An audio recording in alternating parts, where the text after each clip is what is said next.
प्यारे दोस्तों, आज की वीडियो में हम आपको एक जिन्नात और एक लड़की के बारे में बताने वाले हैं। आप इस वीडियो को लाइक करके आखिर तक जरूर देखें। दोस्तों, एक आदमी सूखे पत्ते की तरह इधर उधर भटक रहा था। उसका नाम शरीफ अहमद था। वो अपने नाम की तरह ही बहुत ही शरीफ इंसान था। चलते चलते शरीफ अहमद की पैरों में दर्द होने लगा।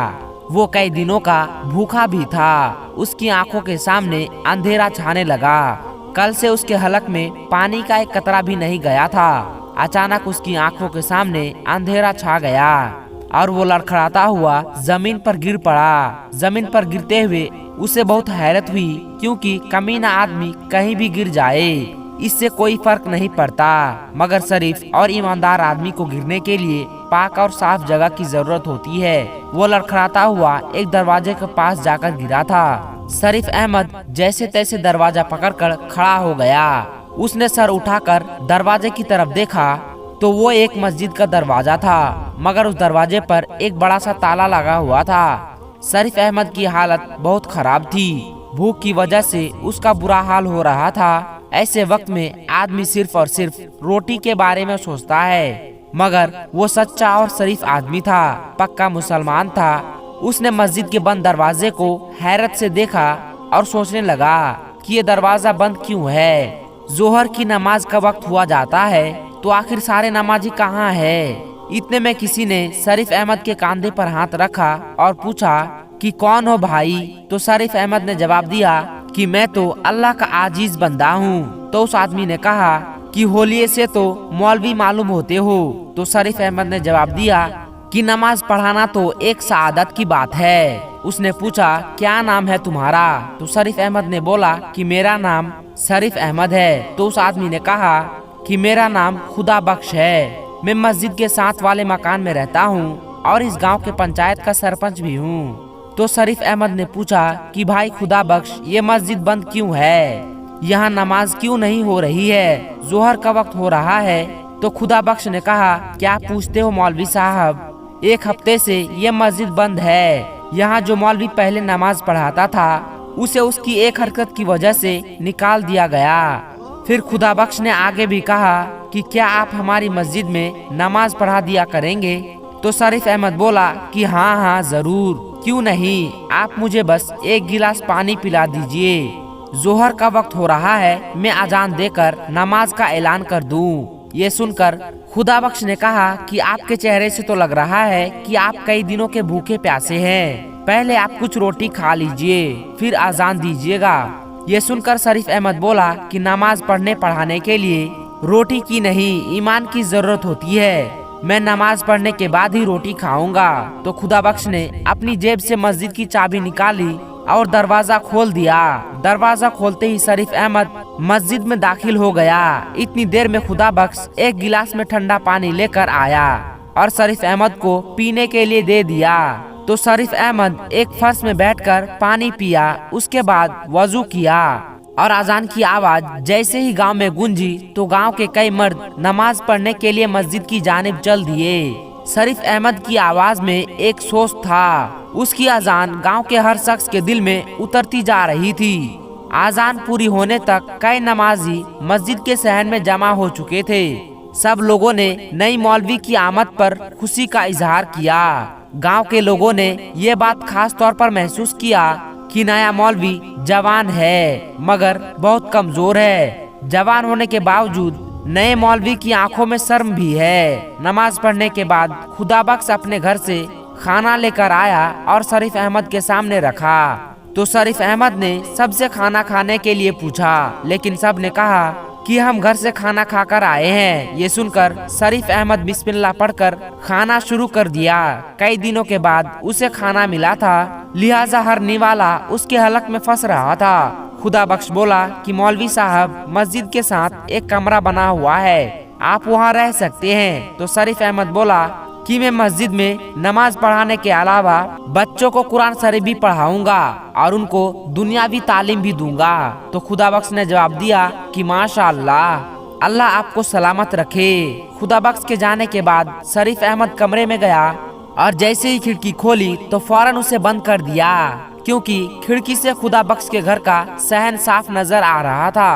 और वहाँ एक लड़की सहन में झाड़ू दे रही थी। जैसे ही शरीफ अहमद ने खिड़की खोली, उसकी नजरें भी उस लड़की से टकरा गई।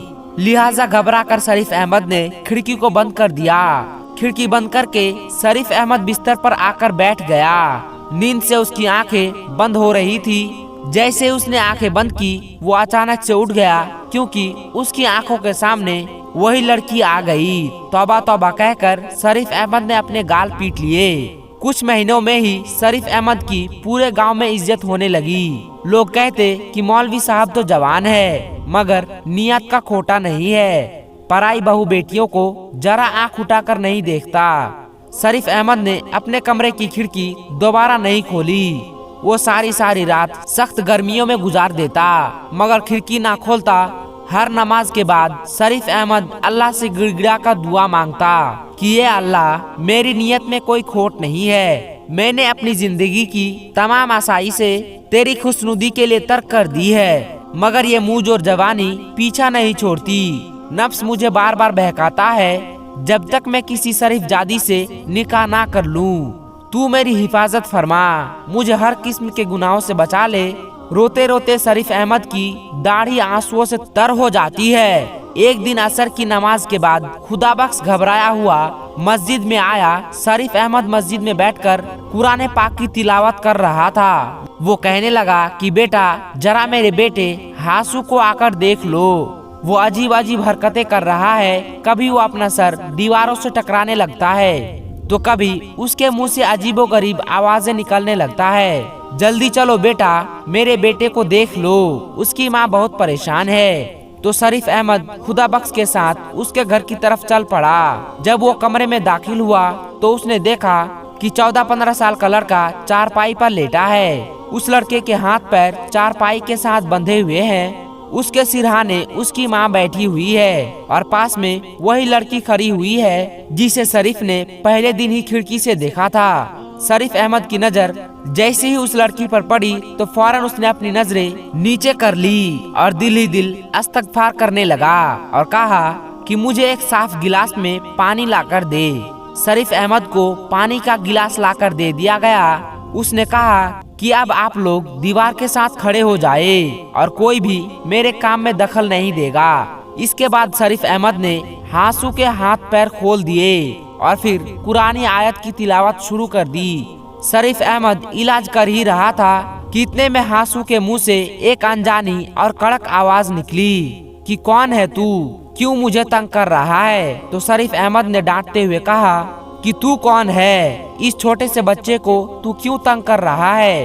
तो जिन जोर से दहाड़ा और बोला कि इस बच्चे और इसके दोस्त ने मिलकर मुझे बहुत तंग किया है, मुझे जख्मी किया है। तो शरीफ अहमद बोला कि इस बच्चे ने तुम्हें कैसे तंग किया, कैसे जख्मी किया। तो वो जिन बोला कि कल जब मैं इस गांव से गुजर रहा था, मैं एक जानवर की शक्ल में चला जा रहा था, तो इसने और इसके शरारती दोस्तों ने मिलकर मुझ पर पत्थर बरसाए थे। तो शरीफ अहमद बोला कि यकीनन इसने बहुत गलत हरकत की है, किसी बेजुबान जानवर को इस तरह तंग नहीं करना चाहिए। मैं हासू की तरफ से तुमसे माफी मांगता हूँ और यकीन दिलाता हूँ कि आइंदा ये कभी बेजुबान जानवर को तंग नहीं करेगा।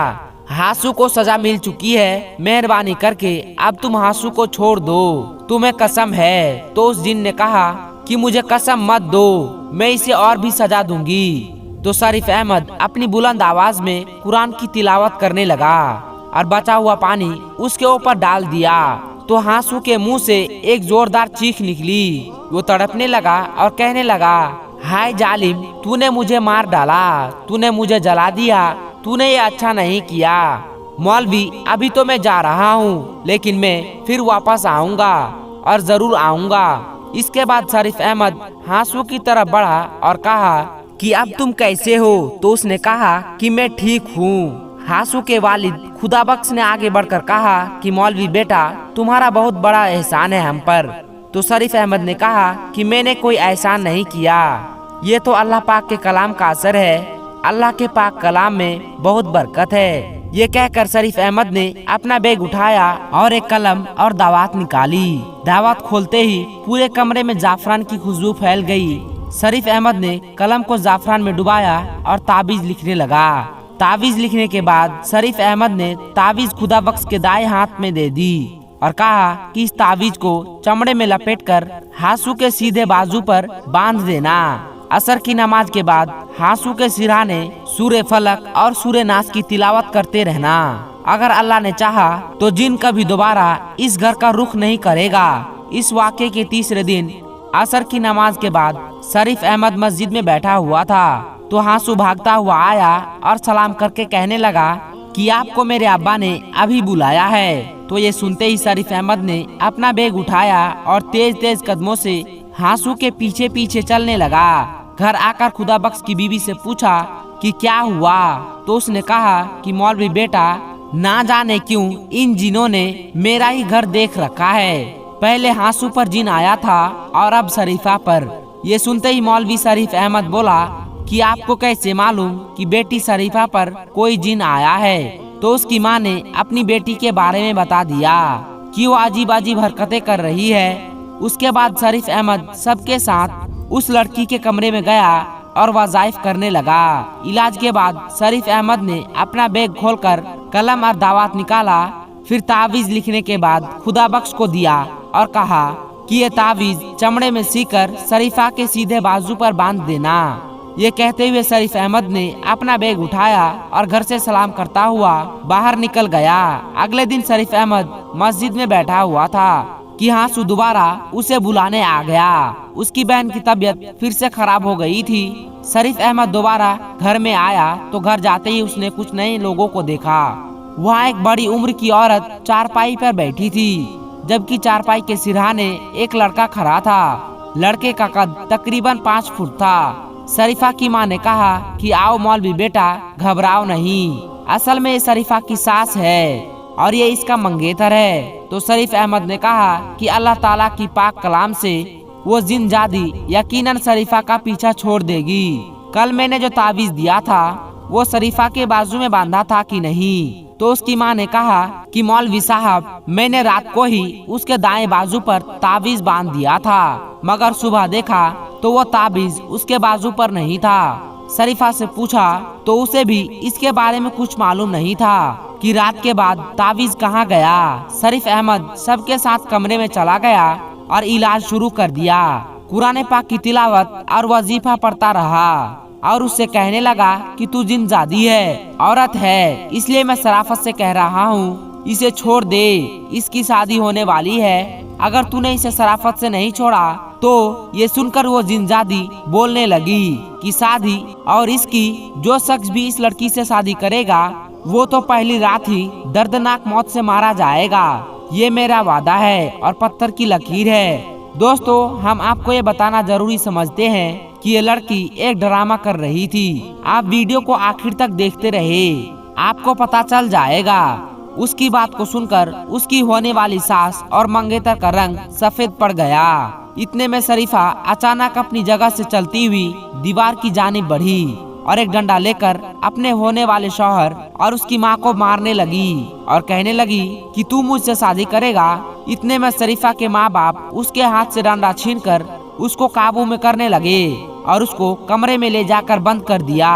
इसके बाद शरीफा की होने वाली सास कहने लगी कि माफ करना भाई साहब, मैं आज ही इस मंगनी को तोड़ती हूँ, मुझे अपने बेटी की तुम्हारी बेटी से शादी नहीं करवानी। ये कहकर वो दोनों माँ बेटा घर से चले गए। शरीफा के माँ बाप बहुत परेशान हुए। शरीफ अहमद ने थोड़ी देर इंतजार किया, अपना बैग संभाल कर सलाम करता हुआ घर से बाहर निकल गया। शरीफ अहमद रात भर परेशान रहा। उसको समझ में नहीं आ रहा था कि ये जिनजादी कितनी ताकतवर है। उसके इतने वज़ाइफ के बाद भी वो शरीफा पर कब्जा जमाए बैठी रही। शरीफ अहमद के जलाली वजीफे का भी उस जिनजादी पर कोई असर नहीं हुआ। दोस्तों, यहाँ पर हम आपको बता दें कि शरीफा पर किसी जिनजादी का कोई असर नहीं था, वो तो बस एक ड्रामा कर रही थी। अगले सुबह शरीफ अहमद बच्चों को कुरान मजीद पढ़ा रहे थे। अचानक हासू भागता हुआ आया और कहा कि मौलवी साहब जल्दी चलो, मेरी बहन की तबीयत फिर से खराब हो गई है। शरीफ अहमद जब उनके घर पहुंचा तो शरीफा की मां ने कहा कि मौलवी बेटा, मेरी बेटी कब ठीक होगी, ये जिनजादी कब उसका पीछा छोड़ेगी। तो शरीफ अहमद ने कहा कि आप फिक्र ना करें, ये जिनजादी भी जल्द ही शरीफा का पीछा छोड़ देगी। तो शरीफा की माँ ने कहा कि अल्लाह तेरी जबान मुबारक करे, मेरी बेटी तो पूरे गांव में बदनाम हो गई है, ऊपर से इसकी फूफी ने भी रिश्ता तोड़ दिया। अब तू ही बता बेटा, कौन मेरी बेटी से शादी करेगा। तो शरीफ अहमद बोला कि अम्मा आप फिक्र ना करे, अल्लाह बेहतर करेगा। ये रिश्ता अगर खत्म हो गया है तो अल्लाह इससे बेहतर रिश्ता भेजेगा। आप जाकर शरीफा के कमरे का दरवाजा खोले। आज मैं ऐसा जलाली वजीफा करूँगा कि वो जिनजादी चीखती हुई भाग जाएगी। मेरे साथ कमरे में कोई और नहीं होगा। शायद शरीफ अहमद को उस पर शक हो गया था। अब क्योंकि शरीफ अहमद भी बड़ा नेक इंसान था और उस लड़की की हालत भी दिन ब दिन खराब होती जा रही थी, इसलिए शरीफ अहमद आहिस्ता से चलता हुआ शरीफा की चारपाई के पास पहुंचा। शरीफा चारपाई पर बैठी हक अल्लाह का विर्द कर रही थी। शरीफ अहमद चारपाई के पास जाकर रुक गया। थोड़ी देर तक शरीफा को देखता रहा और फिर आहिस्ता आवाज में बोला कि शरीफा तुम अब ये नाटक बंद कर दो, तुम्हारे ऊपर कोई जिनजादी नहीं है। शरीफ अहमद की बात सुनकर शरीफा खामोश हो गई।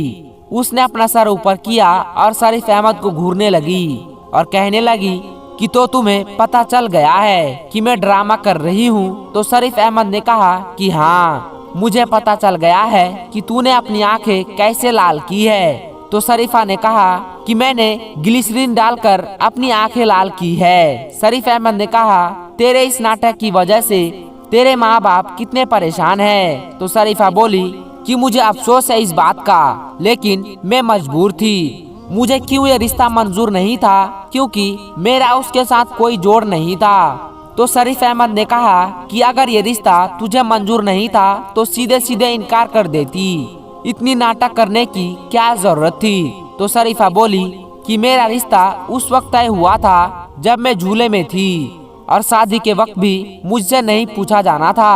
मैं 10 जमात पास हूँ और उसने कभी स्कूल की शक्ल भी नहीं देखी है। तो शरीफ अहमद कहने लगा लेकिन अब तेरा क्या होगा, तुझसे कौन शादी करेगा।